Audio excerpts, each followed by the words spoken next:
Hello, അപ്പോൾ ചിരിയും കളിയൊക്കെ കഴിഞ്ഞു. നമ്മൾ നാളെ ഹോസ്പിറ്റലിൽ പോകണം.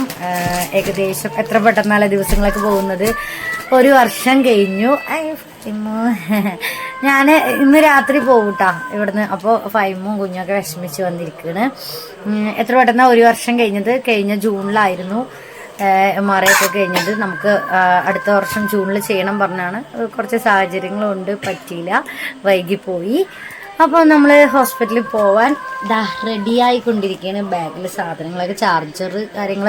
നമ്മൾക്ക് ഡോക്ടറെ കിട്ടിയിട്ടില്ല കേട്ടോ. ഡോക്ടർ 19-ാം തീയതിക്കാണ്. നമുക്ക് റേഡിയേഷൻ ഡോക്ടറെ മാത്രമേ കിട്ടിയിട്ടുള്ളൂ. അപ്പോൾ താമസിക്കുന്നില്ല. നാളെ നമുക്ക് രാവിലെ 8 മണിക്കാണ് MRI. അപ്പോൾ നേരത്തെ എത്തിയാൽ 8 മണിക്ക് MRI എടുത്താൽ റിപ്പോർട്ട് കിട്ടിയിട്ട് നമുക്ക് റേഡിയേഷൻ ഡോക്ടറെ കാണിക്കാം എന്ന് വിചാരിച്ച് പോകുന്നുണ്ട്. അപ്പോൾ താമസിക്കേണ്ട. അപ്പോൾ ഡ്രസ്സും കാര്യങ്ങളൊന്നും എടുക്കുന്നില്ല. ബാഗിൽ വേണ്ട പേപ്പർ നമുക്ക് 1 ഇയർ മുമ്പ് എഴുതി തന്നിട്ടുണ്ട്. അപ്പോൾ ആ പേപ്പർ മാത്രം മതി. പിന്നെ ചാർജർ കാര്യങ്ങളൊക്കെ റെഡി ആക്കിയിട്ടുണ്ട്. അതാ ഫൈക്കുട്ടൻ നാളെ സ്കൂളിൽ പോയില്ല എന്നൊക്കെ പറയുന്നു. സ്കൂളിൽ പോയില്ല മല്ലാണ്ട് ആണോ കേട്ടോ.